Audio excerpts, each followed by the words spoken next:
Hello all, नमस्कार. रूबरू with अनु या पॉडकास्टमध्ये तुमचं सगळ्यांचं अगदी मनापासून स्वागत. या पॉडकास्टमध्ये आपण विविध विषय घेऊन येतो, त्याचबरोबर त्याच्यावर चर्चा करण्यासाठी निरनिराळे गेस्ट आणतो आणि त्याचबरोबर तुमच्यासाठी एक अवेअरनेस क्रिएट झाला पाहिजे, नवीन माहिती तुमच्यापर्यंत पोहोचली पाहिजे, नेमकं जगात काय चाललं आहे, आपण कुठे स्टँड करतो, या अनुषंगाने हे विषय आपण या पॉडकास्टमध्ये आवर्जून घेत असतो. त्यामुळे एलिगंट आय मीडियाच्या माध्यमातून आजही आपण असाच एक विषय रूबरू विथ अनु मध्ये घेऊन आलेलो आहे. आणि तो विषय म्हणजे अत्यंत महत्त्वाचा, कारण आजकाल जे ट्रेंडिंग आहे ते म्हणजे रिलेशनशिप आणि त्या रिलेशनशिप्समध्ये आलेले चेंजेस आणि त्यामधनं एकूणच भारतीय संस्कृतीचा अविभाज्य घटक असलेली लग्नसंस्था, त्याच्यावर खरंच काही परिणाम झालेत का, झाले असतील तर ते नेमके कशाप्रकारे आणि नेमकं त्याच्यावरती काही सोल्युशन असू शकतं का, आपण त्याच्याकडे कोणत्या दृष्टिकोनातनं पाहतोय, या संपूर्ण अनुषंगाने ही चर्चा असणार आहे. आणि या चर्चेत सहभागी होण्याकरता आज आपल्यासोबत जोडल्या जाणार आहेत त्या म्हणजे clinical psychologist Rajashree Bhishe madam. Madam, तुमचं मनापासून स्वागत आहे रूबरू विथ अनुमध्ये. नमस्कार अनु. आणि आजच आपण जसं म्हटलं की एकूणच विषय हा महत्त्वाचा आहे, गंभीर आहे, परंतु थोडंसं या विषयाकडे दोन्ही दृष्टिकोनातनं बघता येऊ शकतं. कुठेतरी प्रगती पण आहे, कुठेतरी चेंजमध्ये काहीतरी अधोगती पण होते का, तर एकूणच हा विषय जो आहे तो चर्चा करण्यासारखाच विषय आहे. आणि मी जसं म्हटलं तसं की आज जग कुठे नेमकं चाललंय आणि आपण कुठे स्टँड करतोय, या अनुषंगाने याची चर्चा होणं फार गरजेचं आहे किंवा ओपनली बोलणं फार गरजेचं आहे. आणि त्याकरता असा प्लॅटफॉर्मशिवाय दुसरं काही पर्याय आज दिसत नाही. कारण आज तरुण पिढी असेल किंवा कुठलीही जनरेशन जरी घेतली तरी पॉडकास्ट बघितले जातात, त्यातले विषय समजून घेतले जातात, त्याच्यावरती विचार केला जातो. आणि जर का कुठेतरी ते कृतीमध्ये उतरल्या त्यातल्या चांगल्या गोष्टी, पॉझिटिव्ह गोष्टी, तर मला वाटतं अशासारख्या प्लॅटफॉर्मचा याच्यापेक्षा चांगला वापर काहीच असू शकत नाही. नक्कीच. आणि त्याच अनुषंगाने आपण रूबरू विथ अनु हा पॉडकास्ट सुरू केला आहे आणि मला वाटतं तुम्ही आज खूप चांगलं मार्गदर्शन नक्कीच या अनुषंगाने कराल. तर माझा सगळ्यात प्रथम प्रश्न हाच आहे, मी जर सत्ता म्हटलं की एकूणच भारतीय संस्कृतीचा हा अविभाज्य घटक जो आहे तो म्हणजे लग्नसंस्था कुठेतरी. आणि मग ही लग्नसंस्था आपण आज इतके वर्ष त्याच्याकडे पाहतोय, बदल होत गेलेत, काळानुरूप त्याच्यामध्ये नक्कीच बदल होत गेलेत, पण रिलेशनशिपमध्ये जे होणारे बदल आहेत एकूणच ते कुठेतरी आता मोठ्या वेगाने बदलताना दिसत आहेत. म्हणजे एक तुम्हाला छोटंसं उदाहरण द्यायचं सुरुवातीला, तर मला म्हणायचं आहे की आता सेलिब्रिटी म्हटल्यानंतर जास्त लोकांपर्यंत पोहोचतात गोष्टी आणि लोक जास्त गांभीर्याने पाहतात. म्हणून एक आमिर खानचं आपण उदाहरण घेतलं तर त्यांनी आता लग्नाच्या 15 वर्षानंतर घटस्फोट घेतला. किंवा एकूणच असे बरेचसे सेलिब्रिटी कपल्समध्ये हे दिसून येत आहे की खूप वर्ष एकत्र राहतात आणि मग त्याच्यानंतर 15, 16, 18, 20 वर्षानंतर आज ते कुठेतरी डिव्होर्सचा निर्णय घेतात, वेगळे होतात आणि एक म्युच्युअल अंडरस्टँडिंगनी किंवा आमच्या सामंजस्याने आम्ही हा निर्णय घेतोय असं पब्लिकली ओपनली जाहीर करून ते वेगळे होतात, त्यांचे मार्ग निवडतात. हा ट्रेंड सध्या खूप रुजू पाहतोय का, दिसतोय का? आणि मग सगळ्यात महत्त्वाचं म्हणजे as a counsellor, as a psychologist अशी कपल्स तुमच्याकडे हे निर्णय घेण्यापूर्वी किंवा घेतल्यानंतर सुद्धा येतात का, आणि मग तुमचा दृष्टिकोन काय असतो त्याच्याकडे बघण्याचा? नक्कीच. अशा केसेस तर सध्या खूपच वाढता आहेत. पण 15-20 वर्ष संसार करून नंतर येणारे पण असतात, पण 1-2 वर्षातही डिवोर्ससाठी, सेपरेशनसाठी किंवा भांडण आहे आम्ही विचार करतोय असं सांगणारे पण येतात. तर सगळ्यात पहिली गोष्ट म्हणजे याची कारणं खूप असू शकतात. म्हणजे जर का आपण सुरुवातीला 15-20 वर्षानंतर जर का कोणी डिवोर्स घेत असेल तर खूपदा असं जेव्हा आम्ही बोलतो तेव्हा लक्षात येतं की इतकी वर्ष काही जणांनी either of the spouse, husband किंवा वाईफ, तडजोड करायची, मुलांच्यासाठी नको म्हणून त्यांनी इतके वर्ष सहन करत किंवा तो त्रास की no let us not go right now, नाही तर मुलांवरती कसा परिणाम होईल, मग कस्टडी केसेस आहेत, अमुक तमुक, ते करण्यासाठी ते इतकी वर्ष रेटतात. ते म्हणजे खरं तर लग्न असतं ते, पण तरी ते फक्त एक प्रकारचं समझोता ज्याला आपण म्हणतो की एक बाबा नाही काही करू शकत तर हा भाग आहे असं करून येतं. पुन्हा ह्याच्यामध्ये ना स्वभावाचे पण वेगवेगळे भाग असतात ज्याला आपण पर्सनॅलिटी ऍस्पेक्ट्स म्हणतो. आता लग्न, आपण भारतीय संस्कृतीत लग्न हा 16वा संस्कारपैकी एक आहे असं म्हणतो, बरोबर? तर आता हा संस्कार आहे तर त्याच्यामधलं एक कमिटमेंट असते, बरोबर? ते आपण जेव्हा ते लग्नाचे विधी असतात तेव्हाही तिकडे प्रॉमिसेस असतात. तर त्या सगळ्या प्रॉमिसेसकडे आजकाल कोण लक्ष देतं हा मुळात पहिला प्रश्न आहे. आजकाल सगळ्यांना प्री वेडिंग शूट, वेडिंग किती लाखांनी खर्च करत छान आनंदाने साजरं करायचं, त्याच्याकडेच इतका भर असतो की ज्या मेन गोष्टी बघायच्या असतात लग्न करताना, की आपण सहजीवनासाठी म्हणून आपण लग्न करतो, राईट? मग सहजीवन म्हटल्यानंतर फक्त माझ्या पद्धतीने जीवन जगायचं असं कोणी करू नये. पण तिथेच जेव्हा इंडिव्हिज्युअलिस्टिक वृत्ती येते की मी म्हणीन तसं, असं जेव्हा असतं कपल्समध्ये, आणि हे पुन्हा मी सांगते हे नवरा बायको दोन्हीकडनं असू शकतं, जेंडर स्पेसिफिक नाही, जेंडर स्पेसिफिक नाहीये. तर जेव्हा ह्या गोष्टी हळूहळू मूळ धरायला लागतात किंवा आधीच असतात आणि लग्न झाल्यानंतर त्या जेव्हा कळायला लागतात, तर त्याच्यामुळे ह्या काही गोष्टी आपण 15-20 वर्षानंतर पण असू दे किंवा 1-2 वर्षानंतरही असू दे, तर ह्या फार आजकाल आपल्याला जास्ती प्रमाण दिसून येतं. आधीच्या काळात होतं का हे? तर होतं. फक्त तेव्हा लगेच सगळेजण कोणी डिवोर्स फाईल करायला जायचे नाही. जसं मी म्हटलं की बहुतेकदा स्त्रियांच्या बाबतीत म्हटलं तर फायनान्शियल डिपेंडन्स जर का असेल नवऱ्यावरती आणि माहेरचा सपोर्ट नसेल, तर बऱ्याच स्त्रिया ते लग्न रेटत तसंच काढतात.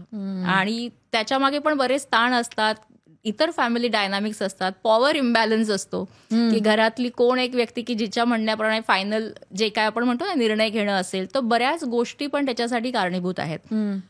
पण ह्या सगळ्या गोष्टी जरी असल्या तरी लग्न म्हटल्यावर 2 लोक एकत्र येतात, 2 वेगवेगळ्या स्वभावाची माणसं, नवरा आणि बायको, एक स्त्री आणि पुरुष एकत्र येतात. तुम्ही एकमेकांना लग्नाआधी किती समजून घेताय किंवा घेतलंय आणि जे डिफरन्सेस आहेत तेही जाणून घेतलेत का, हे जर का गोष्टी नीट केल्या नाहीत तर मला वाटतं लग्नानंतर एक अपेक्षा असतात ना, तर त्या अपेक्षा भंग झाल्यावरती मग कुरबुरी सुरू होऊन ते भांडण, ते अगदी सेपरेशन आणि फायनली डिवोर्स, अशा पद्धतीने तो बऱ्याच कपल्सच्या बाबतीत हा प्रवास होतो. म्हणजे प्री वेडिंगकडे लक्ष देण्यापेक्षा प्री मॅरिटल काउन्सिलिंगकडे जर का लक्ष अधिक दिलं गेलं तर मला वाटतं ह्याची खूप मदत होईल आणि ह्याचं प्रमाण कमी होण्याची शक्यता वाढते. ओके. त्यामुळे मला वाटतं कपल्सनी जरूर ह्या गोष्टींचा विचार करायला पाहिजे की आपण ज्याच्याबरोबर पुढचं आयुष्य घालवणार आहोत ती व्यक्ती कशी आहे. मुळात ती व्यक्ती, तिचे स्वभाव, मला वाटतं लग्नाआधी जर का जास्ती वेळ घेतला की चटमंगनी पटब्या असं हल्ली जे काही ठिकाणी करतात, आजकाल थोडंसं चित्र वेगळं आहे की मुलं मुली वेळ घेतात, तरी पण त्या वेळ घेण्यामध्ये ते किती संवाद साधतात आणि एकमेकांना जाणून घेतात, हा फार महत्वाचा भाग आहे. तर प्रमाण तर आहे पण प्रत्येकाची कारणं वेगवेगळी आहेत. बरं, नक्की. पण जसं तुम्ही म्हणताय तसं की समजून घेतलं पाहिजे किंवा काय, पण आता बऱ्याच वेळेला अरेंज मॅरेजमध्ये या गोष्टी पॉसिबल असतात नसतात, नेव्हर नो. एवढी कोर्टशिप मिळते, त्यांना नाही मिळत, हा एक भाग आला. पण आता जसं तुम्ही म्हणालात की चित्र बदललंय. आता मोस्ट ऑफ द टाइम्स तुम्ही जर का एक स्टॅटिस्टिकली बघितलं तर 75% सुद्धा लव्ह मॅरेजेस होताना दिसतात आत्ताच्या जनरेशनमध्ये. तर अशा वेळेला या लोकांनी बऱ्यापैकी वेळ एकत्र घालवलेला असतो लग्नाच्या आधीचा आणि बऱ्यापैकी एकमेकांना समजून घेतलेलं असतं. बेसिक काय नाही तर त्यांच्या आवडीनिवडी, त्यांचे जडणघडण, त्यांचं एकंदर अपब्रिंगिंग, त्यांच्या बाकीच्या सगळ्या फायनान्शियल असतील किंवा इतर सगळ्या गोष्टीचा एक कुठेतरी एक अंदाज त्यांना आलेला असतो. आणि मग त्याच्यानंतर त्यांना जेव्हा दिसते, एक सगळ्यात महत्वाचा वर्ड मी इथे वापरायचा आहे मला, तो म्हणजे कम्पॅटिबिलिटी. सध्या त्याच्यावरती खूप आहे, कम्पॅटिबल आहोत, अनुरूपता.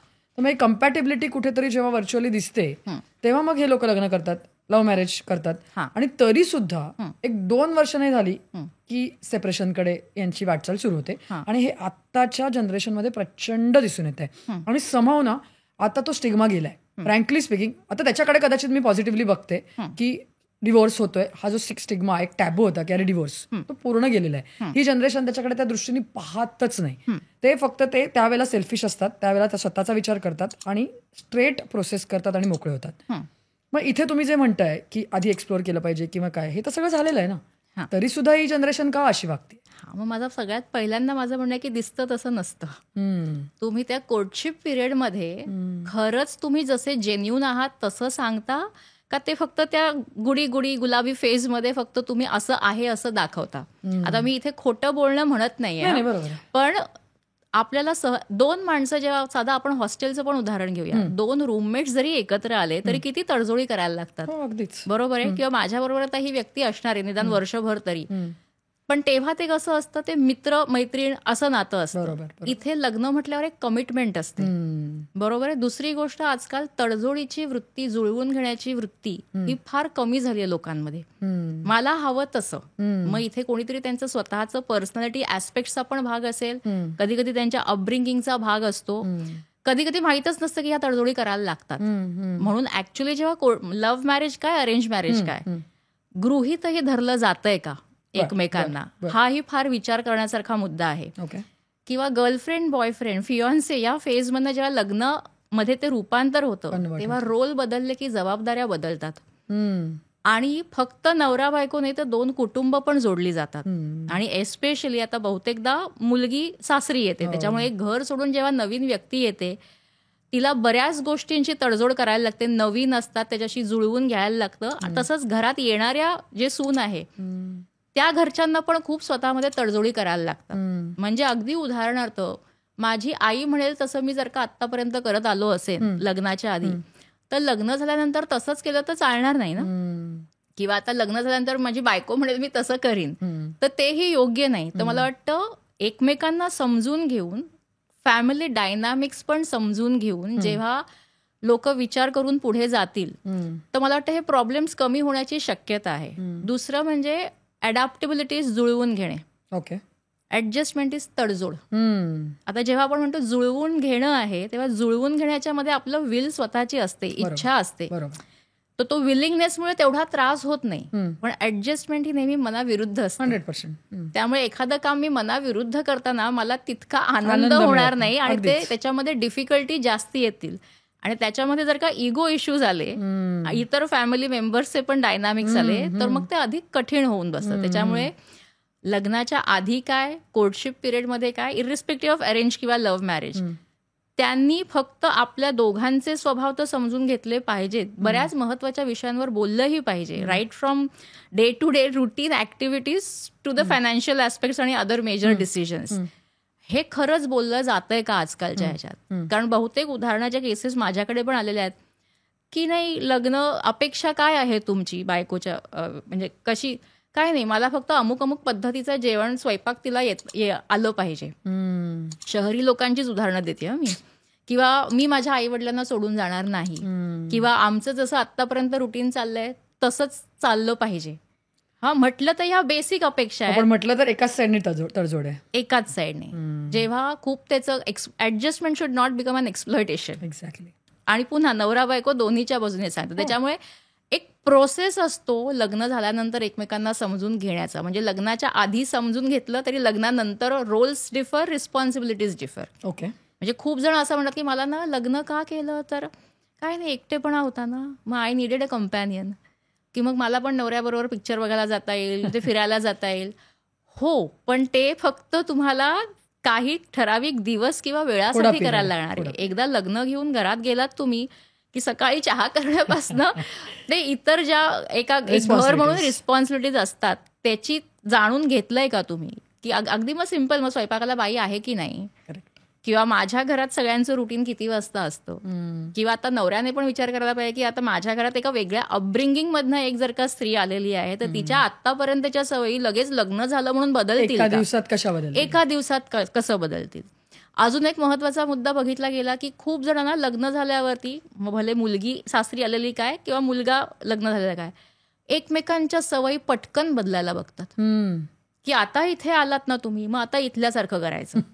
किंवा मी आतापर्यंत ह्या वातावरणात आले ना, मग मी असंच करणार, मला हे वेगळं पद्धत माहिती नाही, मला जसं जमतं तसं मी करेन.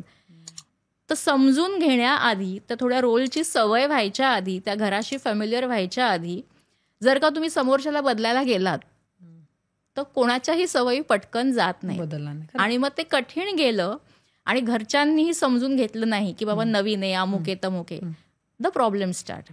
पण हे मी थोडे एक्सटर्नल फॅक्टर्स सांगते. मुळात जे लोक एकत्र असतात, ज्यांनी ही कमिटमेंटसाठी घेतलेलं आहे, त्यांना हे मला माझ्याशी जमत नाही ना, मग पळवाट, ज्याला आपण अवॉइडन्स म्हणतो, टेक दॅट रिस्पॉन्सिबिलिटी, करून तर बघा सगळे प्रयत्न, मग नाही झालं तर सेपरेशन, डिवोर्स हे ऑप्शन आहेच आहेत.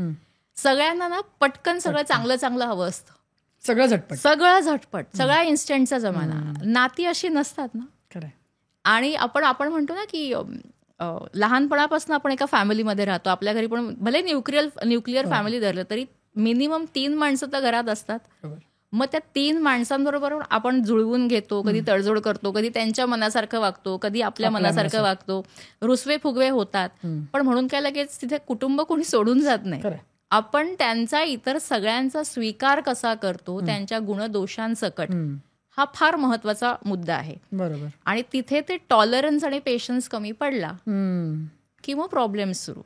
दुसरी गोष्ट, एका गोष्टीमध्ये जर का काही बी नसलं तर प्रत्येक वेळेस मागचं काढत जाणं, मग ते पायलअप होत जाणं, मग तो असं एक एक गोष्टी मग मागच्या वेळेस राग मनात धरून ठेवणं. पुन्हा संवाद खूप महत्वाचा येतो इकडे. आपल्याला जे पटलं नाही, जे खटकलं, ते बोलतो का आपण? मग नवरा बायकोने हे पण बोललं पाहिजे. किंवा मतभिन्नता असेल, लेट्स से सासूची काही वेगळी पद्धत असेल, सुनेची वेगळी असेल, नवऱ्याला आणखीन काही वेगळं हवं असेल, तर त्याच्यावरती चर्चा करून आपण नेगोशिएट कसं करू शकतो की बाबा ठीक आहे, मला हे जमत नाही पण असं आहे. पुन्हा संवाद हे खूप महत्वाचं माध्यम आहे आणि जे लोक संवाद न करता मनात धरून ठेवतात ते राग वाढवत बसतात किंवा एकमेकांचे स्वभाव न जाणून घेताच मग घाईघाईने निर्णय घेतले जातात. मला इथे जमत नाही, मार्ग मोकळा आहे. तर हे मला वाटतं निदान पेशन्स आणि टॉलरन्स ठेवून चर्चा करून जेवढं बोलून प्रॉब्लेम सॉल्व्ह करायच्या आधीच सोल्युशन हवं असतं. खरं. तर तो पेशन्स जर का ठेवला आणि गरज लागेल तेव्हा पुन्हा प्रोफेशनल्सची मदत घेतली, जसं मी म्हटलं की प्री वेडिंगसाठी लोक एवढे हे असतात पण ह्या महत्वाच्या गोष्टींकडे लक्ष दिलं जात नाही. ते प्री वेडिंगचे पैसे नंतर पूर्ण वाया जातात.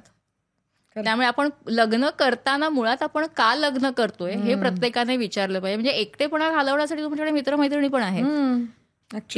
तिथे नवरा बायकोचं नातंच वेगळं आहे. सहजीवन, एक कमिटमेंट आणि पुढे तुमचं फॅमिली वाढणार आहे, 2 कुटुंब जोडली जात आहेत. तर हा जर का विचार केला तर नक्कीच बऱ्याच गोष्टी त्रास होईल पण तीव्रता त्याची कमी होईल. आणि जी अडॅप्टेबिलिटी आणि ऍडजस्टमेंट आपण म्हणतोय ती वाढवली तर खूप गोष्टी सुसह्य होतील आणि बऱ्याच गोष्टी आनंदातही होतील. नाही, पण इथे ना मला थोडंसं म्हणजे माझं ऑब्झर्वेशन तुम्हाला सांगायचं आहे की एक तफावत कुठेतरी मला अशी जाणवते की आधीच्या काळातली जी लग्न होती, arrange marriage, love marriage, despite of anything, but कुठेतरी ना त्याच्यामध्ये जसं तुम्ही म्हणताय की एक सहजीवन होतं किंवा एखादी काही त्याच्यामध्ये मतभेद असतील, काही प्रॉब्लेम्स असतील तर ते पुढे नेण्याची एक वृत्ती होती, नैसर्गिकच म्हणा किंवा असं हे असायचं की नाही ठीक आहे, थोडेसे भांडणं होत आहेत, थोडेसे प्रॉब्लेम्स होत आहेत, लेट इट बी, सॉल्व्ह करू, पुढे जाऊ, असं होतं.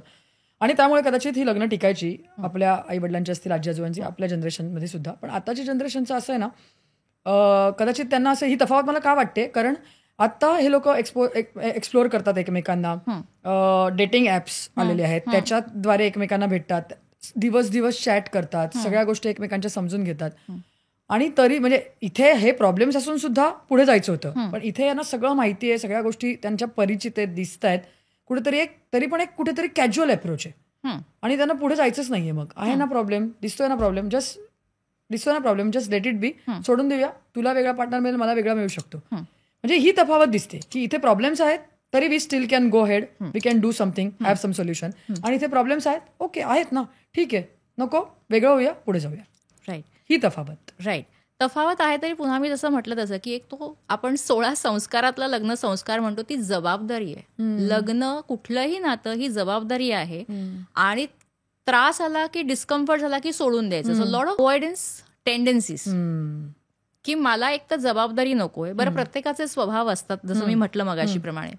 तर काही जणांचं कसं होतं की मुळातच डिपेंडन्सी असते. बरोबर, वेगवेगळे प्रकार मी अगदी थोडक्यात रफली सांगते, मी काही टेक्निकल मेडिकल टर्म्स न वापरता. काही जणांना स्वतःहून काही करायची जबाबदारी घेण्याची जाणीवच नसते. काही जणांना त्यातल्या जबाबदारी काय असतात हेही कळत नाही आणि ते जनरली की कोणावर तरी इमोशनली, फिजिकली डिपेंडेंट राहायचे असतात. अशा वेळेस जेव्हा लग्नाची जबाबदारी, मग बायको, मग पुढे फॅमिली, असं सगळं एकदम येतं तेव्हा त्यांना ते जड जातं, कोपअप करू शकत नाही. त्याच्यामुळे जी आतापर्यंत डिपेंडन्सी असते, एक तर आई तरी किंवा घरातले वडील तरी किंवा मग तीच अपेक्षा बायकोकडून, त्याच्यामुळे एक निर्णय घेण्याची क्षमता असते. आपल्या रोलप्रमाणे ज्या काही जबाबदाऱ्या आहेत, मी कुठच्याही म्हणते, घरातल्या डे टू डे रुटीन पासून ते मेजर, हे जबाबदारीचं भान नसणं हाही एक भाग येतो.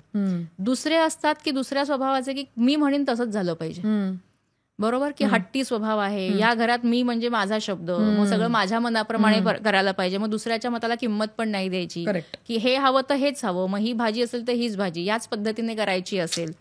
हे मी अगदी छोटे डे टू डे लाईफ मधले एक्झाम्पल्स देते. तर विरोध सहन करू शकत नाहीत किंवा समोरच्याचं एखादं वेगळं मत आलं तर ते त्यांना स्वीकारता येत नाही. तर ह्या स्वभावाच्या गोष्टींमुळेही लग्नामध्ये प्रॉब्लेम्स येऊ शकतात. पुन्हा जुळवून आणि तडजोड तिथेच मुद्दा येतो. बरं, ज्या पद्धतीने ते समजावून सांगितलं जातं किंवा चर्चा केली जाते त्याच्यावरती एकमेकांशी, तशी पण घडत नाही. त्यामुळे तफावत असली तरी मेन आहे की पेशन्स आणि टॉलरन्स आणि जी कमिटमेंट असते, ते कमिटमेंट निभावण्याची तेवढी आपण क्षमता असल्याशिवाय लग्न केलं आहे का, मग हा विचार त्यांनी नक्कीच करून बघायला पाहिजे. So it's a responsibility once taken. मला फक्त त्यातले पॉझिटिव्ह कॉन्सिक्वेन्सेस घेऊन नाही ना चालणार. मग त्यातल्या ज्या दुसऱ्या गोष्टी आहेत, नेगेटिव्ह कॉन्सिक्वेन्सेस आहेत किंवा जे इतर डिस्कम्फर्ट्स असतील काही वेळेस, तर त्याला पण सामोरं जायची तयारी पाहिजे. तर ती डिस्कम्फर्टला सामोरं जाण्याची तयारी म्हणा किंवा अडॅप्टेबिलिटी म्हणा, ती लोकांकडे कमी होत चालली आणि it is more of individualistic. आणि आता जसं तुम्ही मगाशी म्हणालात की आता डिवोर्स इज लाईक ओपन, पण ते ओपन असल्यामुळे ह्याचा अर्थ असा होत नाही की तुम्हाला आहे मार्ग तर दुसरा तुम्ही एक नातं न टिकवता सोडून द्या. कारण काही जणांना हा प्रत्येक नात्याच्या बाबतीत अनुभव येतो. ओके. लिव्ह इन रिलेशन मध्ये का काही जणांना पार्टनर्स बदलायची का गरज लागावी? तिथे तर तुमचं फ्रीडम पण आहे, बांधिलकी पण नाहीये, बरोबर. हे सुरुवातीपासून माहिती असतं. पण म्हणजे मला जर का जमवून असेल पार्टनर तर माझ्या मनाप्रमाणे किंवा माझं कम्फर्ट प्रमाणे, नाही तर नाही. आणि मग ते चेंज करायची ती वृत्ती लागते. त्याच्यापेक्षा आपण स्वतःवरती काम केलं, अडॅप्टेबिलिटी, ऍडजस्टमेंट वरती, रिस्पेक्टिंग अदर्स ओपिनियन, राईट. तर आणि सगळीच बंधनं काही वाईट नसतात. कारण लग्न हे खूप जणांना बंधन पण वाटतं. लग्न बंधन वाटतं, खरं. पण ते चांगलं बंधन आहे. कितीतरी बाउंड्रीज, कितीतरी बंधनं ही खूप चांगली आहेत. आणि लग्न आपण जे म्हणतो की मुलं बाळ पुढे जे वेगवेगळे त्याचे डायनामिक्स अजूनही आहेत, तर त्या दृष्टीनेही लोकांनी विचार करायला पाहिजे. आणि जर का मुळात लग्न करायची मॅच्युरिटीज नसेल, मुद्दा तिथपास ना की हा आता वय झालं, शिक्षण झालं, नोकरी आहे, आता चला पगार चांगला आहे, आता लग्न करून टाकू, ह्याच अप्रोचने जर का करत असाल आणि मग ते एकदा संसार सुरू केल्यावरती त्याच्या अनुषंगाने काय काय येतं ह्याचं जर का तुम्हाला भान नसेल, तर मग प्रॉब्लेम्स येतात. करेक्ट. आणि दोन्ही बाजूने येतात. बरोबर. तुम्ही जसं आता उल्लेख केला लिव्हिंगचा, मला त्याच विषयाकडे जायचं होतं. कारण मी जसं सुरुवातीलाच म्हटलं की लग्न संस्था जी आहे ती आता कुठेतरी शेकांना पोहताना दिसतीये. आणि त्याच्या मागचं मूळ कारण हे कुठेतरी लिव्हिंग मध्ये आहे असं दडलं असं आपण म्हणू शकतो. कारण आजकालची जनरेशन जसं तुम्ही म्हणालात की एक्सप्लोअर करू बघतीये, त्यांना बघायचं आहे की नेमकं आपलं जमू शकतं का, पटू शकतं का, या माणसावर आपण राहू शकतो का. सहजीवनापर्यंतचा विचार ते लोक करतच नाहीत. त्याच्या आधीच त्यांना हे सगळं बघायचं आहे. जमत असेल तर ठीक आहे, नसेल जमत तर तुम्ही म्हणालात की just we can change the partner. पण हे लिव्हिंग खूप आता दिसतंय, अगदी म्हणजे समाजात रुजताना दिसतंय प्रामुख्याने. त्याच्यामुळे कुठेतरी ही मुलं आज लिव्हिंगमध्ये राहिल्यानंतर बऱ्याच वेळेला असं होत नाही की ते लग्नापर्यंत जातातच, तर तिथेच कुठेतरी या लिव्हिंगमुळेच ही डिस्करेजमेंट येताना दिसते. पुन्हा मी म्हणेन एक प्रकारचा कमिटमेंटच इश्यू आहे हा. ओके. म्हणजे मला जमू शकत नाही तर जमवून बघा ना आधी. तिथे ते प्रयत्न केल्याशिवाय तुम्ही कसं क्विट करता, हा प्रश्न आहे. म्हणजे मुळात, आणि हे लहानपणापासून आपण खूपदा बघतो ना की नाही, अगदी लहान मुलं पण असतात बघा, मी आऊट झालो, सगळं चिडलं तर नाही, माझी बॅटिंग पहिली पाहिजे किंवा हे सगळ्या ज्या गोष्टी आहेत ना, मग लहानपणापासून ती व्यक्ती कशी आहे, जमू शकतं का प्रश्न पडतो, पण प्रश्नाचं उत्तरच देत नाहीत. आणि मग बघू तर आपण काही बदल केले या नात्यामध्ये तर कितीतरी चांगल्या गोष्टी कळणार आहेत ना. पण ते प्रयत्न करायची वृत्ती नसते किंवा ते मी तडजोड करणार नाही, जे काय बदलायचं ते समोरच्याने बदलायचं हे. आणि समोरची पण व्यक्ती तशीच असेल तर मग आणखीन प्रॉब्लेम्स होतात. त्याच्यामुळे तो पेशन्स, टॉलरन्स आणि कमिटमेंट आणि तडजोड प्रयत्न, मुळात प्रयत्न न करता तुम्हाला एखादी गोष्ट चांगली कशी काय मिळू शकते. त्याच्यामुळे प्रयत्न न करण्याची तयारी, ते नातं न टिकवण्याची तयारी, त्याच्यामुळे ही बरीच गडबड होते. नातं समजून घेताना, नातं निभावताना जे आपण म्हणतो, आणि तडजोडी या असतातच ज्या प्रत्येकाला करायला लागतात. म्हणजे अगदी ट्रेनमधनं 4th सीटमध्ये बसताना पण तडजोड. पण मग तेच तुम्ही तर तिकडे चालवून घेता, तर मोठ्या मोठ्या गोष्टींमध्ये, अशा नाजूक गोष्टींमुळे, relationships are very delicate. Absolutely. Most of the time they are simple but people also complicate that. Yes, बरोबर आहे, खरं. राईट. नाही, पण जसं तुम्ही आता कमिटमेंटचा उल्लेख करताय, आजच्या जनरेशनमध्ये कमिटमेंट फोबियाच जास्त दिसून येतोय. त्यांना कुठल्याही प्रकारची कमिटमेंट नको आहे, म्हणजे ती लग्नाची असो, अगदी म्हणजे आई वडिलांची सुद्धा त्यांना ती घ्यायची नाही आहे जबाबदारी, कुठलीच कमिटमेंट नको आहे त्यांना त्यांचं इंडिव्हिज्युअलिस्टिक आयुष्य जगायचं आहे. आणि मग त्याच्यामुळे लग्नासारखी मोठी कमिटमेंट तिथं त्यांना द्यायचीच नाहीये. म्हणूनच कुठेतरी आज लिव्हिंगचं प्रमाण वाढताना दिसतंय ना. ॲब्सोल्युटली. ह्या कमिटमेंट फोबियामुळे सुद्धा कुठेतरी मॅरेज इन्स्टिट्यूटच धोक्यात येते असं दिसत नाही. ती हल्ली आहे, it's shaken, but I think it's still not deleted. म्हणजे शेक झालेली आहे, नाही असं नाही. कारण जसे लग्नामध्ये आपण चांगलं वाईट बघतो काही बाबतींमध्ये, तसं लिव्ह इन मध्ये पण चांगले वाईट असतातच. नक्कीच. राईट. त्याच्यामुळे ते कालांतराने जेव्हा त्यांना कळेल की याच्यापेक्षा एक व्यक्ती माझ्याबरोबर आहे, एका व्यक्तीबरोबर तडजोड करायची आहे, बरोबर, किंवा एका व्यक्तीबरोबर जुळवून घ्यायचंय, तर त्यातले कदाचित त्यांना अजून तोटे फारसे दिसले नसावेत, जे असतात पण पुन्हा बघितले नसावेत, म्हणून त्यांना आत्ता चालतंय. मग काही वेळेस काय, आता आधी पार्टनर्स चेंज करतात साधारण 30-32 पर्यंत, नंतर मग नको मग आपण आता लग्न करून सेटल होऊ द्या. तर ते सजगतेने जर का तुम्ही बघितलं, कारण तडजोड तुम्ही लिव्ह इन मध्ये करा, तुम्ही मित्रांच्यात पण तडजोड करतो की आपण, बरोबर आहे, पण तिथे जसं म्हटलं की लग्न हे बंधन म्हणून बघितलं आणि नेगेटिव्ह बंधन म्हणून बघितलं तर प्रॉब्लेम्स निर्माण होतात. आणि म्हणून त्यांचा लग्न संस्थेविषयी तो एक कमिटमेंट फोबिया जो आहे ना, की एकाच पार्टनर बरोबर कसं, इनफॅक्ट एका पार्टनर बरोबर राहणं लग्न करून जास्त फायद्याचं आहे. ऍडजस्ट करायला एका व्यक्तीबरोबर लागतं, बरोबर आहे. आणि जर का तुमचं आधीपासून ओळख असेल तर ते अधिक सोयीस्कर होतं, बरोबर.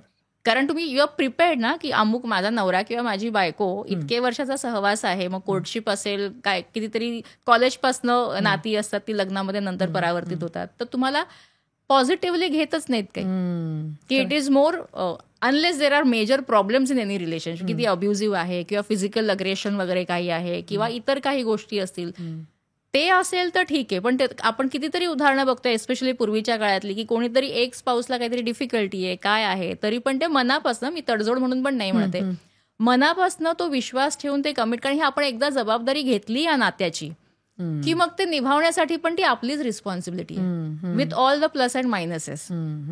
त्याच्यामुळे हा भाग आहे. आणि आय एम शुअर लिव्हिंगचे पण त्यांना हळूहळू करतात म्हणून पार्टनर्स बदलले जातात आणि नंतर त्यांना लक्षात येतं की नाही, लग्न संस्था ठीक आहे, एका व्यक्तीबरोबर जुळवून घेणं जास्ती सोपं आहे. आता I am not against anything, आपण हे दोन्ही ऑब्झर्वेशन्स मांडतो. तुम्हाला म्हणलं फायदे तोटे आपण दोन्ही समजावून सांगणं गरजेचं आहे. शेवटी डिसिजन तर त्यांचंच, ऍब्सोल्युटली, आपण त्याच्यात काही इंटरफेअर करू शकत नाही. पण मला असं वाटतं तेच अवेअरनेस किंवा ती जागरूकता आपण त्यांना दिली जर आपल्या दृष्टिकोनातनं, तर कदाचित ऍटलीस्ट ही नवीन जनरेशन कारण ही ओपन आहे, ही जनरेशन ओपन आहे, ओपन टू ऑल. राईट. त्याच्यामुळे जे येतं, जे समोर दिसतंय मिळतं ना, ते ऍटलीस्ट ते घेतात आणि मग त्याच्यावर विचार करतात, बरोबर. त्याच्यामुळे फायदे तोटे मला वाटतं दोन्ही समजावून सांगणं गरजेचं आहे. आणि लिव्ह इनला जसं तुम्ही म्हणालात की अगेन्स्ट नाहीच आहे आपण कुठल्याही गोष्टीच्या, पण जसं तुम्ही म्हणालात की शेकन, मग मॅरेज इन्स्टिट्यूट कुठेतरी शेकन होते, पण या ह्याच्यामध्ये तेच होते की ही मुलं जी आहेत ना, त्यांना मग एक्झॅक्टली मग डिसिजन मेकिंग पॉवर त्यांची कुठेतरी हलते, कारण त्यांना कळत नाही की मग काय नेमकं काय केलं पाहिजे. जसं तुम्हाला सेटल होणं हा शब्द जो आहे ना, मग तो कुठेतरी त्यांना विचार करायला लागतो की मग लग्न होणं म्हणजे सेटल होणं आहे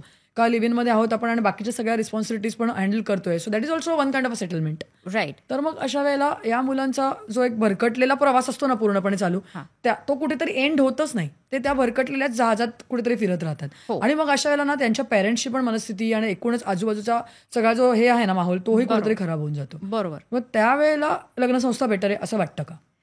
मुळात कसं आहे ना, की आता सेटल व्हावं हे जेव्हा म्हणतात काही जण, तेव्हा कसं असते, ते रूढार्थाने शिक्षण, मग नोकरी, मग हे शेवटचा टप्पा लग्न आणि मुलं बाळ, ट्रेडिशनल पाथवे असं म्हणायला हरकत नाही. एक्झॅक्टली. सो ते आता हे नाही ना जमते, मग आता आपण त्या भागाकडे वळूया, असं काही जणांचं असतं. किंवा मग सोसायटल प्रेशर, की लिव्ह इन मध्ये राहतो, बरोबर, किंवा लिव्ह इन मध्ये राहते, की हे योग्य नाही, हे आम्ही चालवून घेणार नाही. तिथे ते पालकांची पण मनस्थिती बिघडते, कारण पालकांच्यासाठी एस्पेशली ते पूर्वीच्या जनरेशन मधले त्यांच्यासाठी हे टप्पे आहेत, हे झालेच पाहिजेत, बरोबर आहे. ते झालं नाही तर काहीतरी वेगळं आहे. करेक्ट.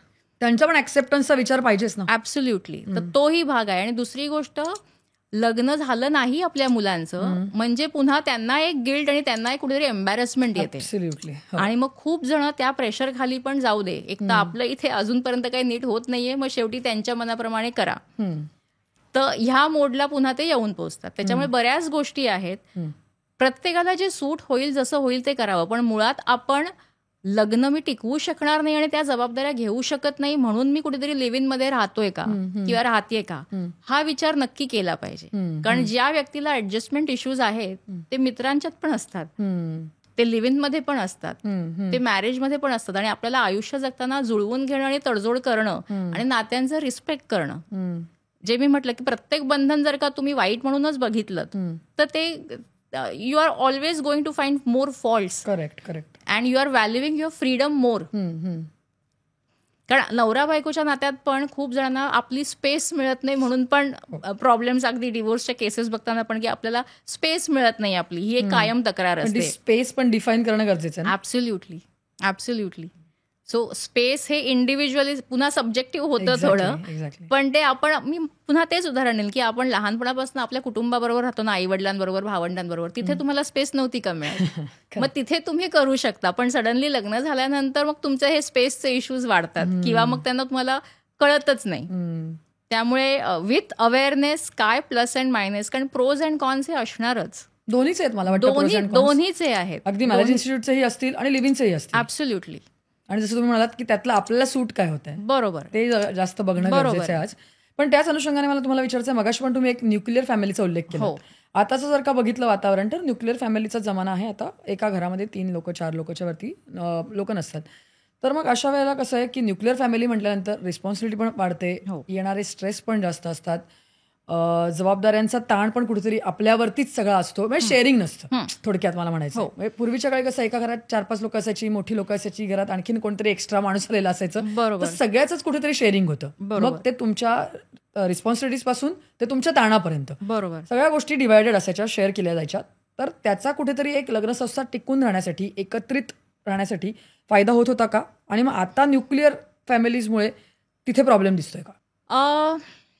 मी असं म्हणेन की तिथे शेअरिंग वगैरे होतं, पण पूर्वीच्या काळी पण डिवोर्स वगैरे होतं किंवा पटायचं नाही वगैरे होतं, पण लोक तेव्हा डिवोर्स फाईल करायचे नाहीत किंवा ते प्रमाण कमी आहे. कारण आपल्याला कितीतरी असे संसार आहेत की आपल्याला माहिती आहे नाही चाललेलं बरोबर, किंवा एकच कोणी जॉईंट फॅमिलीमध्ये एकच कोणीतरी डॉमिनेटिंग व्यक्ती आहे की मी म्हणेन तसं करायचं. किंवा एस्पेशली फिमेल्सचं डिवोर्सचं प्रमाण पूर्वीच्या काळी कमी होतं, कारण त्यांना फायनान्शियल सपोर्ट नसायचं. त्याच्यामुळे नाईलाजाने काही बाबतीत त्यांना ती नाती टिकवायला लागायची, कारण प्रत्येकीला माहेरचा सपोर्ट मिळेलच असं नाहीये. त्याच्यामुळे तो भाग तेव्हा असल्यामुळे पण प्रॉब्लेम्स तर पूर्वीच्या लग्नातही होते. थोडंसं कामाची वाटणी किंवा काय ते होत असेल, पण I think I differ on this की डेफिनेटली दोन्हीचे प्रोज अँड कॉन्स आहेत. त्यामुळे केवळ न्यूक्लिअर फॅमिलीमुळे असं होतंय असं मी म्हणणार नाही. मी पुन्हा इंडिव्हिज्युअल ती व्यक्ती कशी आहे त्याच्यावरती, कारण अनेक न्यूक्लिअर फॅमिलीज आहेत जिथे संसार चांगले चाललेले आहेत. त्याच्यामुळे सरसकट आपण न्यूक्लिअर फॅमिलीमुळे असं होतंय असं न म्हणता त्या व्यक्तीचा आधी सगळ्यात जास्ती भाग आहे लग्न टिकवणं किंवा लग्न मोडणं दोन्हीच्या बाबतीत, की ती त्या व्यक्तीची जबाबदारी आहे. म्हणजे it is more about an individual than the other family dynamics, right, असं मी म्हणेन. बरोबर. आणि शेअरिंग वगैरे कमी झालं ते पुन्हा कारण सवय नाही पुन्हा. बरोबर. म्हणजे आपण जॉईंट फॅमिलीमध्ये बघितलं तरी काही जण अशी आहेत की नाईलाजाने आम्हाला शेअर करायला लागायचं, राईट. किंवा न्यूक्लिअर फॅमिलीमध्ये काय एकटाच आहे किंवा एकटीच आहे, मग ते शेअरिंग कुठे आहे. तर ते काही गोष्टी ज्या आहेत त्या थोडेसे एक्सटर्नल फॅक्टर्स आहेत, पण I would say it is more about an individual. Individually मी हवं तसं किंवा इन्स्टंट ग्रॅटिफिकेशन मला हवं तसं मिळालं नाही की मग मी जातो, मी माझा मोकळा किंवा मोकळी आहे. करेक्ट. तो भाग आहे. So let us not put entirely on the nuclear family setup, though it may be contributing to some extent. पण एक फॅक्टर आहे असं म्हणायला हरकत नाही, असू शकतो पण नॉट एक्झॅक्टली आपण त्याच्यावर लेबल करू शकतो. ऍब्सोल्युटली बरोबर आहे. पण जसं आता हे न्यूक्लिअर फॅमिलीचं झालं तसं मग आता जॉईंट फॅमिली असेल किंवा काही, किंवा त्याच्यामध्ये कसं असायचं, दुसरा प्रॉब्लेम हा असायचा की इन लॉजचं इंटरफेरन्स. आता हे तुम्ही एकत्र राहताय म्हटल्यानंतर ऑब्व्हियस आहे की दोन, आता म्हणायची पद्धत आहे की 2 बायका एकत्र राहू शकत नाही, पण असं काही फॅक्ट नाहीये. 2 पुरुष पण एकत्र राहू शकत नाही, पण फॅक्ट असू शकते, कारण हे जेंडर स्पेसिफिक असूच शकत नाही, आत्ताच्या काळाला इररिलेव्हंट आहे. ऍब्सोल्युटली. तर मग अशा वेळेला इनलॉसचं दोन्हीकडनं, मुलाकडनं मुलीकडनं इनलॉसचं जे एक इंटरप्रिटेशन असतात, त्यांची एक अपेक्षा असते आणि एक कुठेतरी एक त्यांचा एक से असतो. तर याच्यामुळे पण काही प्रॉब्लेम्स क्रिएट होतात, मॅरेज अगदी तुटण्यापर्यंत. म्हणजे अक्षरशः असं असतं की नाही बाबा माझी सासूच डॉमिनेटिंग आहे किंवा माझे हे आहेत, इनलॉसेस आहेत, म्हणून आम्ही एकत्र राहूच शकत नाही. तर मग अशा वेळेला काय, मग ही लग्न संस्था कशी टिकणार आहे? कारण या सगळ्या, जसं तुम्ही मगाशी म्हणाला, 2 कुटुंब, आपण लग्न करतोय तर 2 माणसं नाही, 2 कुटुंबांना एकत्र घेऊन चालतोय. तर मग एवढी माणसं, त्यांचे जजमेंट्स, त्यांचे ॲस्पिरेशन्स, सगळ्या गोष्टी असणारच आहेत. बरोबर आहे. आता हा विचार लग्नाआधी केला असतो का नवरा बायकोने, हा एक भाग. बरं, बऱ्याच ठिकाणी सासू सासरे किंवा मुलीचे पण आईवडील यांचा इंटरफिअरन्स असतो. थोडं चित्र आता काही काही ठिकाणी बदलतंय, कारण सासू सासरे किंवा आईवडील पण सांगतात तुमचं तुमचं तुम्ही सांभाळा. मला वाटतं हा बेटर चेंज आहे. हा बेटर चेंज आहे, पण तो मग ज्यांना आतापर्यंत आई वडिलांवरती अवलंबून राहायची सवय असते त्यांच्यासाठी तो कठीण जातो. प्रॉब्लेमॅटिक आहे. राईट. आणि त्या आई वडिलांना पण आता त्यांचं आयुष्य जगायचं असतं की लहानपणापासून आम्ही तुम्हाला तुमच्यासाठी केलं, आता आम्ही तुमची मुलं बाळं सांभाळणार नाही, आता तुम्ही करा. करेक्ट. ती जबाबदारी आल्यानंतर, कारण गृहीत धरलेलं असतं ना खूपदा आई वडिलांना पण, त्याच्यामुळे ते जेव्हा नाही म्हणतात तेव्हा तो ताण आणखीन वाढतो. न्यूक्लिअर फॅमिली की आता आम्ही दोघंच कसं, मग मुलांना कुठे ठेवायचं, किंवा अगदी डे टू डे जबाबदाऱ्या पण मुलं बाळ नसताना सुद्धा काही काही पालक मुद्दामून मध्ये मध्ये करून हे करतात. तर अशा वेळेस जर का पालकांमुळे जर का मुलांच्या संसारात प्रॉब्लेम असेल तर मग त्या कपलसाठी पण काउन्सिलिंग असतं, आणि गरज पडेल तर त्या पालकांनाही बोलवून त्यांनाही समजून सांगितलं जाऊ शकतं. त्याच्यामुळे पण मेन पुन्हा जसं मुलगा आणि मुलगी, मग तुम्हाला डिपेंडेंट राहायची सवय आहे, सगळं तुम्हाला आई वडील करत आले म्हणून त्यांच्यावर राहायची सवय आहे, का तुम्ही इंडिपेंडेंटली पण जे काही चॅलेंजेस येतील ते घेऊन पुढे जायची तयारी आहे. त्याच्यावर पण काउन्सिलिंगसाठी कुठल्याही स्टेजला, मॅरिटल काउन्सिलिंगमध्ये कुठल्याही स्टेजला काउन्सिलिंग करून, चर्चा करून, नेगोसिएशन्स करून, आणि आपल्या मुळात एकमेकांच्या प्रती अपेक्षा अवास्तव आहेत का जेन्युइन अपेक्षा आहेत ह्याचा विचार करून हा सगळा भाग काउन्सिलिंगमध्ये ऍड्रेस केला जाऊ शकतो. बरं, एकूणच आपण आता जर का बघितलं तर आपण वेस्टर्न कल्चर असेल किंवा वेस्टर्न गोष्टी असेल याचं गेले काही वर्ष प्रचंड आपण अनुकरण करतोय, आणि येणारी ही सगळी पिढी याच सगळ्या गोष्टींकडे कुठेतरी आकर्षित होताना दिसते. त्याच्यामुळे आपल्याकडे आपसुकच लिव्हिंगचं उदाहरण घेतलं तर ही सगळी गोष्ट आपण तिकडनं शिकलोय, मला आत्मसात केली, आणि आज आपण ती जगतोय, ती लाईफस्टाईल कुठेतरी फॉलो करतोय, जगण्याचा प्रयत्न करतोय. तर मग एकूणच हे सगळं अंधानुकरण जे चाललंय त्याच्यामुळे सुद्धा आज आपली मॅरेज इन्स्टिट्यूट कुठेतरी शेकायला होताना दिसते. कारण जर का आता आपण बघितलं ना तर वेस्टर्न कंट्रीजमध्ये त्यांनी आपलं कुठेतरी आत्मसात केलं. आज त्यांच्याकडच्या मॅरेजेस जास्त सक्सेसफुल होताना दिसत आहेत, आणि दे आर मोर हॅपी. त्यांचं स्टँडर्ड ऑफ लिव्हिंग आपल्यापेक्षा वेगळं आहे, त्यांचं अपब्रिंगिंग वेगळं आहे, त्यांच्या कॉन्सेप्ट वेगळ्या आहेत, तरी सुद्धा आज ते कुठेतरी एकत्र कुटुंबाला घेऊन चालताना दिसत आहेत. आणि इथे भारतासारख्या म्हणजे जिथे परंपरा आहे, जसं तुम्ही म्हणालात एक 16वा संस्कार आहे, अशा कंट्रीमध्ये सटासट लग्न मोडतायत आणि आपण एकत्र राहतच नाहीये, आणि त्याला आपण एक नाव देतोय की आपण जमत नाही, कम्पॅटेबल नाही होत. हे खूप चित्र विदारक आहे. असं ही कुठेतरी एक पळवाट पण आहे. खरं. किंवा मला जमत नाही असं फार कमी जण म्हणतात. समोरच्याला जमत नाही हे जास्ती म्हटलं जातं. दुसरं तुम्ही प्रश्नातच विचारलं की अंधानुकरण, म्हणजे वेस्टर्नचं सगळं मुळात समजून न घेता करेक्ट अंधानुकरण केल्यामुळे प्रॉब्लेम्स येणारच. दुसरी गोष्ट आहे की मग वेस्टर्नमध्ये 18व्या वर्षी मुलांनी बाहेर अर्न अँड लर्न करून असतं, मग ते का घेतलं जात नाही? बरोबर आहे. तर ते ज्याला आपण म्हणतो ना की फक्त lavish lifestyle, luxurious lifestyle without the responsibility. आणि वेस्टर्न याच्यामध्ये जरी ते पूर्वीच्या काळी की नाही पटत झालं, पण तरी त्यांनाही लक्षात येते की हे चांगलं नाही. आणि इथे जे फॅमिली व्हॅल्यूज, मला वाटतं भारतीय संस्कृतीचा हा प्लस पॉईंट आहे की भले आई वडिलांचं आणि मुलांचं पटत नसेल तरी पण तो बॉन्ड कुठेतरी असतो 100%. त्यामुळे मला वाटतं हे भारतीय संस्कृतीचं इतक्यात काही जाणार नाही, जरी मॅरेज सिस्टम शेकन असेल तरी पण जर का अंधानुकरण केलं, मुळात एखादी गोष्ट करताना त्याचा हेतू काय आहे आणि काय प्रॅक्टिकल, परदेशी सगळं वेगळं आहे, ते त्यांच्या प्रमाणे चालतात. आपल्या भारतीय संस्कृतीमध्ये आणि भारतात आणि आपल्या मूळ स्वभावाला ऍज अन इंडिव्हिज्युअल आपण लग्न म्हणून कसं बघतो. म्हणजे खूप जणांना विचारतो आम्ही की what made you get married. Maximum times वय झालं, एकटेपणा आहे. Maximum times either of the sides. म्हणजे तुम्ही एकटेपणा घालवण्यासाठी जर का लग्न करत असाल तर तुमचं कम्प्लिटली विजनच वेगळं होतं ना. तर if you take it as a responsibility आणि as a commitment to lead life together, then that makes a difference. आणि मग ते नातं निभावताना पण, निभावणं म्हणजे मी असं निभवायचं असं नाही, एकत्र चांगल्या पद्धतीने. एक्झॅक्टली. त्याला सामोरं किती एक संघपणे जाऊ शकता तुम्ही, हा फार महत्वाचा मुद्दा आहे. बरोबर. आणि तिथे कुठेतरी गडबड होतीये. नक्कीच. आणि एकूणच असं आपण आता बघितलं की आत्ताच्या जनरेशनबद्दल आपण बोलतोय, पण जसं आपण मगाशी तुम्ही उल्लेख केलात की आधीच्या काळामध्ये प्रॉब्लेम्स नव्हते का, किंवा आधीच्या बायकांना काही इश्यूज नव्हते का, पण तरी ती लग्न टिकली, चालली. आणि तुम्ही मगाशी आणखीन एक उल्लेख केलात की आत्ताच्या सुद्धा स्त्रियांना हे प्रॉब्लेम आहेत आणि ते ऍड्रेस होतात. मला वाटतं अशा स्त्रिया तुमच्याकडे येत असतील, त्यांचे प्रॉब्लेम्स घेऊन आता ते मोकळेपणाने बोलू शकतात, सांगू शकतात. पण मग तरी पण ते लग्न टिकायची किंवा ते टिकवली जायची.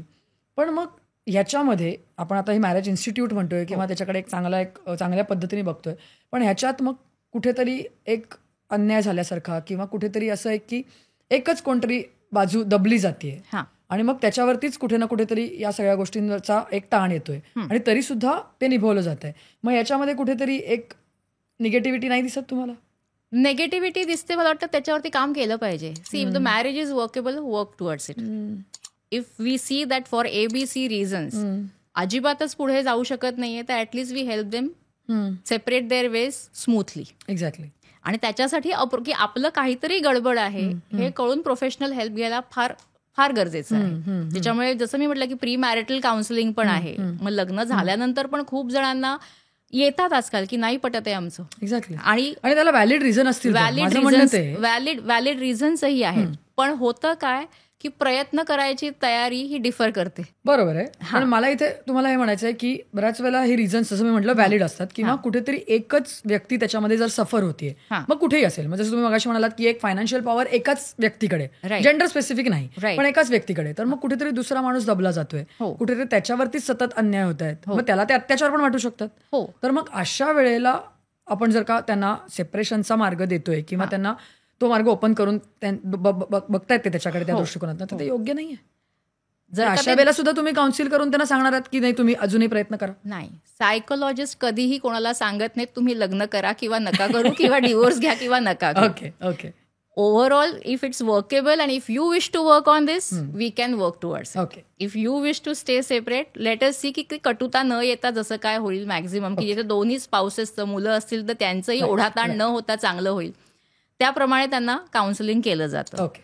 Right. So psychologist will never suggest. तुम्ही म्हणजे खूप जण येतात की मला मी तुम्हाला विचारते मी ही नोकरी घेऊ का किंवा मी लग्न करू का, तुम्ही सांगा. कारण ते येतात ह्या आशेने की आम्ही काहीतरी त्यांना that is what my point is. हो, की त्यांना एक कुठेतरी ना त्यांचं डिसिजन नसतं फर्म होत ना, तर त्यांना कोणातरी एक्सपर्टची गरज असते. आणि त्याचं कारण आहे की त्यांना त्यांच्या डिसिजनची जबाबदारी घ्यायची नसते. एक्झॅक्टली.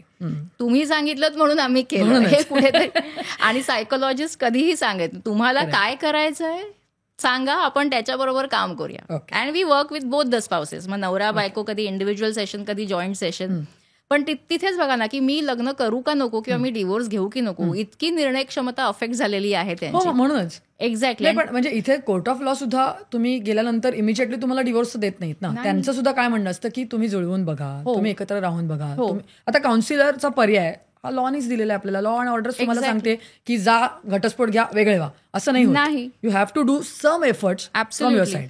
तर मग अशा वेळेला त्यांना पण असं वाटतं ना की काउन्सिलरकडे जाऊन आपल्याला काही योग्य दिशा मिळू शकते का. म्हणून माझा हा प्रश्न होता की तुम्ही मग अशा वेळेला अशा कपल्सना त्यांच्याच मार्गाने जाऊ देता की तुम्ही काही तुमच्या वेगळे सल्ले देऊन एक काउन्सिल करायचा प्रयत्न करा. वर्केबल असेल तर नक्की काही गोष्टी सुचवल्या जातात, करायच्या की नाही आणि कशा करायच्या त्याच्याबद्दल थोडं मार्गदर्शन केलं जातं. पण तुम्ही वेगळे होऊच नका किंवा तुम्ही तही टिकूनच ठेवा असं कधीही डायरेक्ट सल्ला दिला जात नाही. आणि it is obviously their choice ना. राईट. त्याच्यामुळे ते एक आहे. आणि कोर्ट सुद्धा मॅरेज काउन्सिलर, कोर्टात पण मॅरेज काउन्सिलर्स असतात, त्यांच्याकडे पण ते पाठवतात, त्यांनाही पण विचार करतात. पण खूपदा काय होतं माहितीये, मग ते कुठे एवढं करा, मग कुठे रेंगाळा, त्याच्यापेक्षा जाऊ दे, उरकाउरकी करून आपलं जे ठराविक स्पॅन असतो त्याच्यामध्ये डिवोर्स घेऊन आपली वाट मोकळी. असं पुन्हा तेच ना, इन्स्टंट ग्रॅटिफिकेशन. भारतीय जुगाड करण्यात एक्सपर्ट आहेत. त्रास कुठेही नकोय कोणाला. करेक्ट. त्रासाशिवाय कसं होईल. आणि ते मग ते तेवढा तो त्रास सहन करण्यासाठी मग तुमचं सहनशक्ती, टॉलरन्स लेवल, पेशन्स हे असलं पाहिजे. खरं. सो हेल्प मिळते सायकोलॉजिस्ट कडनं मॅरेज काउन्सिलिंगसाठी. तुम्ही ती कशा पद्धतीने घ्यायला तयार आहात तेही मॅटर करतं. अगदी. आणखीन एक थोडासा वेगळा विषय, पोस्ट कोविड ना बऱ्याच वेळेला असं ऐकू आलं, म्हणजे चीनमध्ये त्याच्यावर सर्व्हे केला त्यांनी. आपल्याकडे सर्व्हे नसेल झाला तरी आपली संख्या तीच असेल साधारण लोकसंख्येचं अनुमान पाहता. राईट. त्यांना असं लक्षात आलं की post covid work from home is troubling into a marriage like anything. तर आपल्याकडे पण अशा केसेस खूप झाल्या की लोक आता घरी बसली आहेत, वर्क फ्रॉम होम करतात आणि अजूनही बरेचसे वर्क फ्रॉम होम चालू आहेत. अशा वेळेला ओव्हर एक्सपोजर, म्हणजे एकत्र वेळ कधी घालवलाच नाही एवढा. कारण नवरा सकाळी 8 वाजता जातो, बायको 9 वाजता ऑफिसला निघून जाते, रात्री दोघं एकमेकांची तोंड बघतात. आणि म्हणजे अक्षरशः अशी हे चाललेली आहे आपल्याकडची गेली अनेक वर्ष. आणि अचानक दोघे जण सतत घरी एकमेकांसमोर. आणि मग अशा वेळेला या केसेस खूप दिसून आल्या की छोट्या छोट्या गोष्टीत किंवा या गोष्टी माहितीच नव्हत्या मला या माणसाच्या आणि आत्ता समोर आल्या आणि मग आम्ही आता डिवोर्स पर्यंत गेलो. अशा केसेसमध्ये काय अशा केसेसमध्ये तेच एक्झॅक्टली हवंय काय दोघांना. मग त्या गोष्टी ज्या त्यांना आता दिसल्या मग त्याच्यावरती पुन्हा चर्चा करून तुम्ही कसं हँडल करायला शिकता. म्हणजे माझ्याकडे खूप असेही काही होते की आता आणायचे मिळायलाय वेळ. आतापर्यंत इतकी वर्ष वेळ एकत्र घालवला नाही तर आता मिळाला आहे तर त्याचा चांगला उपयोग करूया. आता इव्हन वेन यू सेड की बाबा काही जण दिवसादिवस बाहेर असतात, सकाळी 8ला गेले की रात्री 9ला वगैरे, मग तुम्ही क्वालिटी टाइम तरी कसा स्पेंड करता. म्हणजे तुम्हाला त्या चुकाच बघायच्या आहेत, त्या वेगळ्या सवयीच बघायच्या आहेत की आपलं नातं आहे त्यामुळे आपण आता मिळालाय चांगला वेळ तर एकत्र घालूया. ह्या अप्रोचवरती काम केलं जाऊ शकतं. दृष्टिकोन. आणि तुम्ही काय करता मग. म्हणजे आता कितीतरी फॅमिलीमध्ये असं आहे की नवरा बायको फक्त रविवारी भेटतात. हो अगदीच. मग ते रविवारी तुम्ही भेटल्यावरती काय करता. मग तुम्हाला तुमच्या सवयी आवडत नाही ज्या इतक्या महत्वाच्या पण नाहीयेत, अशामध्ये लक्ष देऊन वेळ घालवायचा आहे का आता एकत्र वेळ आहे तर ह्याचा काहीतरी सदुपयोग करूया. म्हणजे मला वाटतं कंप्लेंट्स करायच्या आहेत की कॉम्प्लिमेंट करायचं. ऍब्सोल्युटली. आणि even if you may not compliment पण तुम्ही ते त्याच्यासकट स्वीकार कसा करता. पुन्हा टॉलरन्स ना की मला हे अजिबात आवडत नाही, ते आलं की मग पुन्हा गेलं सगळं. आणि दुसरा भाग की माझ्या मनाप्रमाणेच झालं पाहिजे. बरोबर. राईट. त्यामुळे अगेन बोथ द थिंग्स की काही जणांना हा एक बून वाटला की आता मिळालो आपण घरी तर घरी पण आपण सगळेजण एकत्र आहोत. आणि काही जणांना की आता कारण काही जण खरंच असे होते की जाऊ दे ना मी नोकरी करतो किंवा करते तर रात्री तेवढीच कटकट नाही घरात. खरं. त्याच्यामुळे त्या लोकांना नक्कीच त्रास झालाय. हा त्या नक्कीच प्रॉब्लेम झालाय. पण मी एक सांगू का, कुठल्याही प्रॉब्लेमवरती सोल्युशन असतं. भले काही वेळेस तुम्हाला रिझल्ट उशिरा दिसतील पण ते तुम्हाला प्रॉब्लेम फोकस्डच राहायचंय का तुम्ही सोल्युशन फोकस्ड राहून त्याच्यावरती प्रयत्नपूर्वक काम करणार, हे त्या दोन्ही नवरा बायकोनी ठरवलं पाहिजे. कारण एकदा लग्नाच्या आधी तुम्ही इंडिव्हिज्युअल असता, लग्नानंतर husband and wife are a unit. त्यामुळे we should not sit across the table, we should be on the same side of table even though you may have differences. आणि हा विचार जेव्हा अर्थात सेशन्समधनं पण दिला जातो आणि जे काय आहे ते केलं जातं, पण आधी जर का ह्या सगळ्या बाबतींबद्दल नवरा बायकोने विचार केला तर मला वाटतं त्यांना पुष्कळ दारं अजून ओपन मिळतील. कितीतरी 10 पैकी 5 इश्यूज नाहीच की कशाला आपण ह्याच्यावर भांडतोय अशी ही वेळ येऊ शकते. नाही पण एकूणच आपण पाहिलं तर फक्त लग्न संस्था किंवा ह्याच्यावर न बोलता एकूणच आपण रिलेशनशिप्सवरती बोलतोय. ऍब्सोल्युटली. आता जर का बघितलं तर एक्स्ट्रा मॅरिटल अफेअर्सचं प्रमाण खूप वाढलेलं दिसतं. आणि पुन्हा एकदा जेंडर स्पेसिफिक नाही येते. राईट.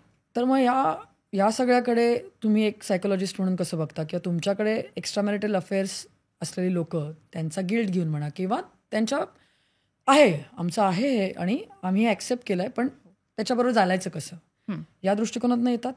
आणि मग तुमचं कसं त्याच्याकडचं विजन काय असतं, काय बघता तुम्ही त्याच्याकडे. अशाही केसेस आहेत भरपूर, नाही असं नाही. आणि तिथे म्हटलं ना पुन्हा त्यांना स्वतःला निर्णय घ्यायचा नसतो की सायकोलॉजिस्ट काय सांगेल. मुळात त्यांचं मनातनं ठरलं असतं त्यांना काय हवंय, पण ते मनात जे असतं त्याला व्हॅलिडेट करण्यासाठी म्हणून येतात खूपदा. आणि त्यांना आमच्या तोंडनं ऐकायचं असतं की आम्ही काय करू. बट ॲज आय सेड की psychologist will any mental health professional will never give an advice की तुम्ही असं करा किंवा तसं करा. कारण निर्णयाबरोबर कॉन्सिक्वेन्सेस येतात. मी जसं मगाशी पण म्हटलं की माझ्या एका निर्णयाबरोबर मला एक तर जिथे मला काय म्हणते एक्स्ट्रा मॅरिटल अफेअरमध्ये मला खरंच तिथे करावं असं वाटतंय पण मग मॉरलिस्टिक इश्यू पण येतो इथे खूप जणांना. ते गिल्ट येतं कारण मॉरल इश्यूज खूप असतात आणि त्या मॉरलची मी कसं झगडू. मग बऱ्याचदा त्यांना पण अँझायटी, डिप्रेसिव्ह टेंडन्सीज, गिल्ट हे सगळं येतं. मग अशा वेळेस जर का गरज असेल तर सायकाट्रिस्टचं ओपिनियन घेऊन औषधोपचार असतील तर depending on what level of severity of the anxiety किंवा डिप्रेशन आहे त्याप्रमाणे.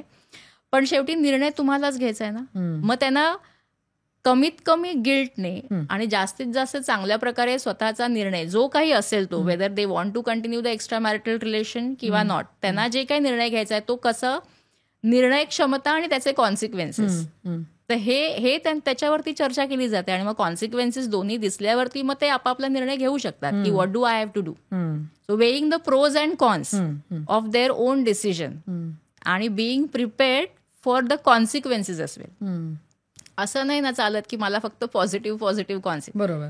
मग ते त्यांना नेगेटिव्ह घ्यायची काय म्हणतो सवयच नसते किंवा माहिती नसतात. मग ते सामोरं गेल्यावरती त्यांच्या लक्षात येतं. त्याच्यामुळे डायरेक्ट कुठल्याही पेशंटला किंवा कुठल्याही केसमध्ये आम्ही डायरेक्ट काही सांगत नाही, पण चर्चा करून प्रोज अँड कॉन्स काय आहेत, तुम्हाला ह्यातलं तुम्हाला काय करायची पुढे तयारी आहे, बरोबर, तर ते तुमचा. बरं, खूपदा काय होतं की अनावधानाने किंवा नकळत पण काही ज्याला आपण वीक मोमेंट्स म्हणतो तशा, म्हणजे सगळेच काय मुद्दामूनच करतात असं नाही, आणि त्याच्यामध्ये पण त्यांना नंतर की नाही, now I know where I have to go, पण तरी हे गिल्ट आहे. मग ते गिल्ट बरोबर कसं डील करायचं, तर हा सगळा भाग त्या काउन्सिलिंगच्या अनुषंगाने येतो. बरं. सो बेसिकली पुन्हा निर्णय क्षमता हा एक मेजर कन्सर्न येतो रिलेशनशिप्स मधला, आणि एस्पेशली एक्स्ट्रा मॅरिटल रिलेशनशिप्स मधला. नक्कीच. पण म्हणजे एकूणच जर का बघितलं या सगळ्या चर्चेचा हे, तर मला असं जाणवतं कुठेतरी की आता सध्याच्या काळामध्ये रिलेशनशिप सगळ्याच कुठल्या लेवलच्या कॉम्प्लेक्स होत चालल्यात खूप, का त्या सिम्पलच आहेत, आपण कॉम्प्लिकेट केलं? आपण कॉम्प्लिकेट करतोय. ओके. माणसांना आजकाल साधं सोपं नको असतं, आणि ते दिसत पण नाही, म्हणजे ते त्यांना ती बघण्याची पण सवय नाहीये. बरोबर, म्हणजे कितीतरी गोष्टी living in present, keep it simple, ह्या खरं तर सोप्या साध्या असतात, पण त्याच्यामध्ये त्यांचे जे वेगळे काय म्हणतो पर्सनॅलिटी ऍस्पेक्ट्स असतील म्हणा, किंवा अननेसेसरी कॉम्प्लिकेशन्स माणसंच करतात. आणि ते गुंते सोडवण्यासाठी नक्कीच मेंटल हेल्थ प्रोफेशनल्सची मदत चांगल्या प्रकारे ठरू शकते. आणखीन एक महत्वाचा प्रश्न तुम्हाला विचारायचा होता मला, की आता आपण जसं आता लग्न संस्थेबद्दल बोलतो, लिव्ह इन बद्दल बोललो, पण आजची जनरेशन आहे ना, कमिटमेंट जसं आपण मगाशी बोललो, फोबिया जो आहे, त्यांना एवढा कमिटमेंट फोबिया आहे ना, की त्यांना लग्न जरी केलं किंवा लिव्ह इन मध्ये जरी राहिले ना, त्यांना पुढे मुलं पण नको आहेत, त्यांना कुठल्याच रिस्पॉन्सिबिलिटी घ्यायच्या नाहीयेत. म्हणजे आजकाल जर का बघितलं ना, तर तुम्हाला मुलं नको, आम्हाला त्यापेक्षा आम्ही डॉग पॅरेंटिंग करू, कॅट पॅरेंटिंग करू, या लेवलवरती त्यांचे विचार चालायला लागलेत. तर मग असं जर का पुढे होत राहिलं, तर मग ही संस्था मॅरेज इन्स्टिट्यूट पुढे जाणार कशी? मी म्हटलं ना मगाशी, it is shaken but it will not be completely discarded. कारण पुन्हा पेट पेरेंटिंग असतं, तिथे जबाबदारी असतेच ना. करेक्ट, जास्त असते कधी कधी. तुम्ही तिकडे जबाबदारी घेता, किंवा काही बाबतीत तुम्ही एखादा व्यक्ती ठेवू शकता की पेटला फिरवून आण, अमुक आण, तमुक आण. लग्न तसं नाहीये, पेरेंटिंग तसं नाहीये. करेक्ट. तुम्ही मूल जन्माला घातलं तर तो तुमचा विचार आहे, आपण ह्या मुलाची जबाबदारी घेऊ शकतो आणि घ्यायला हवी, हा विचार करून तुम्ही ती जबाबदारी घेतलेली आहे. मग असं होतंय का की लहानपणापासून प्रत्येक गोष्टीच तुम्हाला जबाबदारी आली की फिअर ऑफ फेल्युअर आहे, किंवा जबाबदारी नको पण सगळं ऐशाराम हवंय, मग ते असा जर का विचार असेल तर नक्कीच प्रॉब्लेम्स येतात. अजून एक भाग म्हणजे प्राणींना अनकंडिशनल एक्सपेक्टेशन लव्ह असतं. Unconditional love. माणसांमध्ये कंडिशनल लव्ह झालं की प्रॉब्लेम. करेक्ट आहे. तर त्यामुळे तुम्ही कंडिशन राहू शकत नाही, ज्याला आम्ही अनकंडिशनल एक्सेप्टन्स म्हणतो. तर तो तुमच्या नात्यांमध्ये पण तुम्ही ठेवला पाहिजे. याचा अर्थ असा नाही की तुम्ही चुका सांगू नका किंवा काय बदल हवेत ते सांगू नका, पण तुम्ही रिस्पेक्टफुली सांगितलं आणि डिफरन्सेसचा पण आदर करून त्याच्यातनं मार्ग काढायला गेलात, तर मग पेट पॅरेंटिंग काय किंवा ऍक्च्युअल मुलांचं आईवडील काय किंवा कुठचंही नातं काय, मला वाटतं ते टिकायला नक्कीच चांगल्या प्रकारे मदत होईल. नक्की. म्हणजे एकूणच जसं तुम्ही म्हणालात तसं की टेक अवे की हेच असू शकते की एकतर इंडिव्हिज्युअलिस्टिक आहे हे सगळं, आणि जसं तुम्ही म्हणालात तसं की रिलेशनशिप आपण किंवा माणसानेच कुठेतरी कॉम्प्लिकेट केलेले आहेत. सिम्पल आहे ते जर आपण एवढं सिम्पल ठेवता आलं, जर का ठेवलं, तर जी शेकनअप झालेली कुठेतरी मॅरेज इन्स्टिट्यूट आहे ती मला वाटतं भारतासारख्या देशामध्ये ती आणखीन मजबूत होणं गरजेचं आहे, आणि ती होईलही. कारण आजची जनरेशनला आपल्याला नुसतं नावं ठेवून चालणार नाही. ती जनरेशन शेवटी भारताचं भविष्य आहे, आपल्या कंट्रीचं, आणि ते तेवढे सजग आहेत मला वाटतं. कारण त्यांनाही तेवढी सतसत विवेकबुद्धी अजूनही आपल्यामध्ये आहे शिल्लक, त्यामुळे ते आपल्या मुलांमध्ये असणं स्वाभाविक आहे. नसेल तर आपलं काम त्यांना त्याची जाणीव करून देणं. नक्की नक्की. मला वाटतं खूप गंभीर विषय होता आणि खूप डीप, मला असं म्हणता येईल गंभीरपेक्षा सुद्धा एक इन डेप्थ असलेला तो एक पूर्ण विषय होता, आणि मला वाटतं तुम्ही बऱ्याच त्याला पैलू जे होते त्याच्यावरती तुम्ही प्रकाश टाकलेला आहे. आणि मला वाटतं आज आपल्या प्रेक्षकांना आपण विचारांमध्ये सोडूया या सगळ्या चर्चेतनं, कारण अनेक गोष्टी सांगितल्यानंतर त्याच्यावरती विचार करणं पण गरजेचं असतं, कारण त्याच्यानंतरच कुठेतरी कृतीनं गोष्टी आपण मिळवू शकतो. तर या विचारांमध्ये त्यांना आपण आज सोडूया, आणि आज तुम्ही इथे येऊन त्यांना एवढं छान सगळं या विषयावरती मार्गदर्शन केलं आहे त्याबद्दल thank you so much ma'am. Thank you so much Anushka. Thank you. या विषयासह रूबरू विथ अनु या पॉडकास्टमध्ये आत्ता आम्ही इथेच थांबतोय. अशाच वेगवेगळ्या विषयांसाठी तुम्ही एलिगंट आय मीडियाच्या यूट्यूब चॅनलला लवकरात लवकर सबस्क्राईब करा आणि बघायला विसरू नका रूबरू विथ अनु. थँक्यू.